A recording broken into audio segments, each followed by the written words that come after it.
नमस्ते मित्रों, आप सभी का स्वागत है गागर में सागर सीरीज के अंतर्गत। मित्रों, ये सीरीज है बहुत कम समय में ट्रिकी वे में कोशिश करूंगा कि आप तक कुछ छोटे छोटे कंटेंट पहुंचाऊं जो परीक्षा उपयोगी रहने वाले हैं। तो आज की इस शॉर्ट सेशन में हम बात करने वाले हिंदी भाषा का विकास क्रम, जहां ट्रिक, जहां कुछ तथ्य आप तक पहुंचाने का निरंतर प्रयास करूंगा और आपका भरपूर प्रेम इस प्रकार के शॉर्ट सेशन को मिलेगा तो मेरा हौसला भी जरूर आगे बढ़ता जाएगा और आपकी परीक्षाओं की तैयारी बहुत अच्छी तरह से होगी।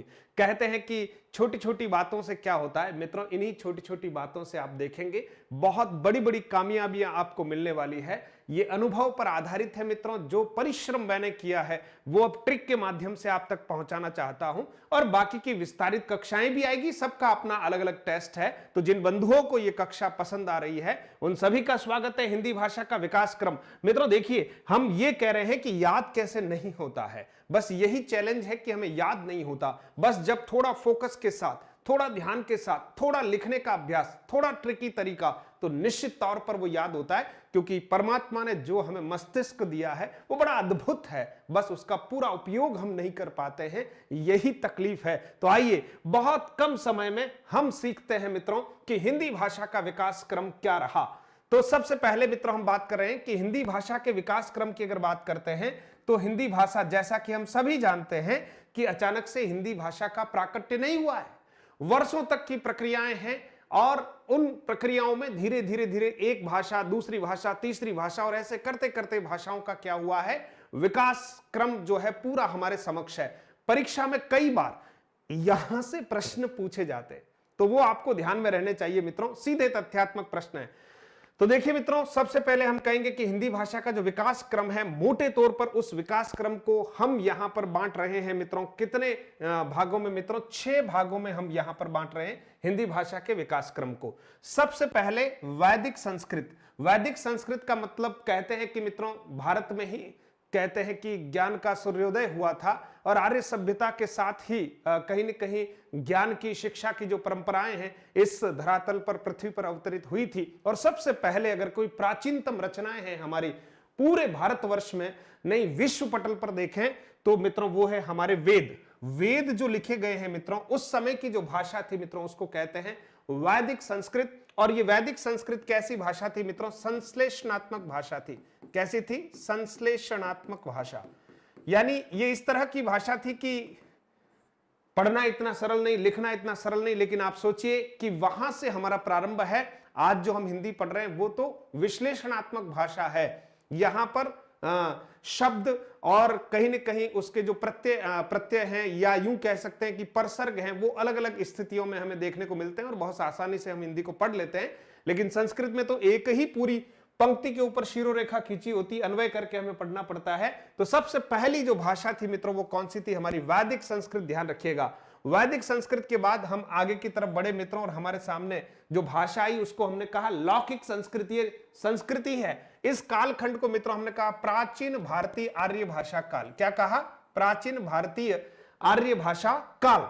इसका जो समय है मित्रों वो 1500 ईसा पूर्व से 500 ईसा पूर्व तक का समय रहा। लगभग 1000 वर्षों का जो समय रहा है ना, ईसा से पहले का जो समय रहा 1000 वर्षों का, 1500 ईसा पूर्व से 500 ईसा पूर्व तक, ये इन दोनों भाषाओं का कालखंड रहा।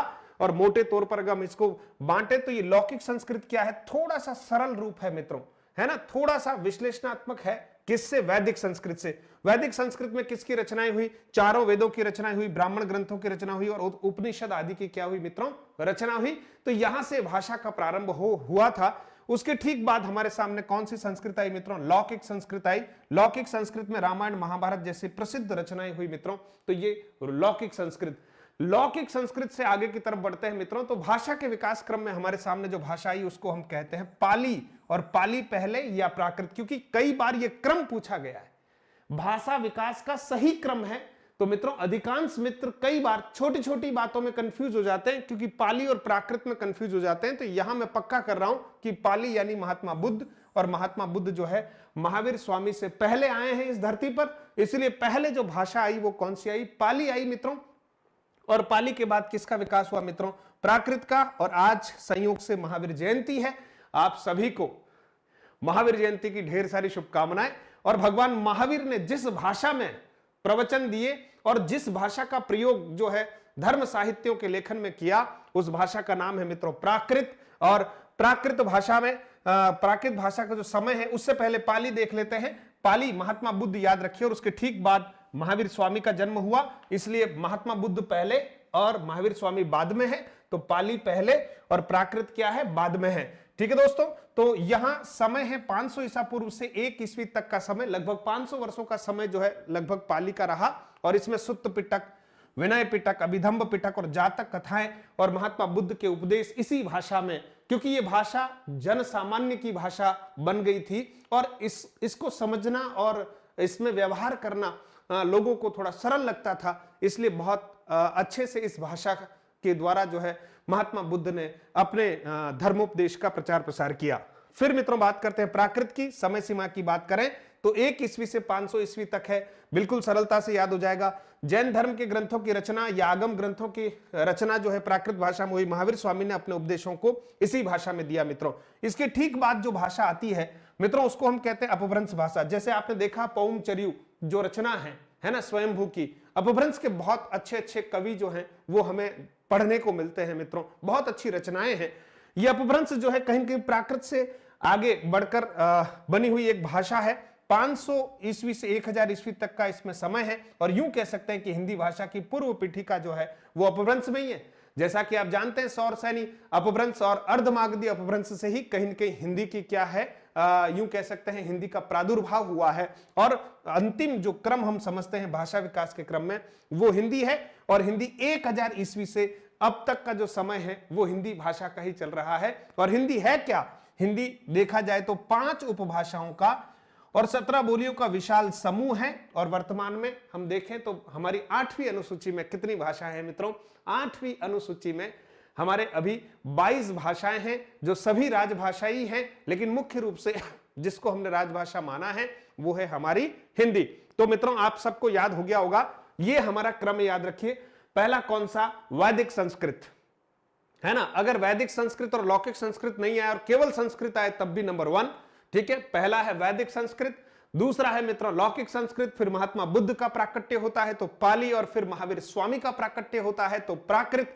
प्राकृत के बाद मित्रों पौमचर्यु, है ना, स्वयंभू कवि की जो रचना है ना, पूरा राम का चरित्र है मित्रों, तो स्वयंभू यानी अपभ्रंश जो है भाषा है। और उसके ठीक बाद मित्रों कौन है, हिंदी है। इस तरह से हिंदी भाषा का जो एक विकास क्रम है ना, या यूं कह सकते हैं कि भाषा का जो विकास क्रम है, ठीक है, हिंदी भाषा का विकास क्रम से तात्पर्य यहां पर हम भाषा के विकास क्रम से भी ले सकते हैं मित्रों।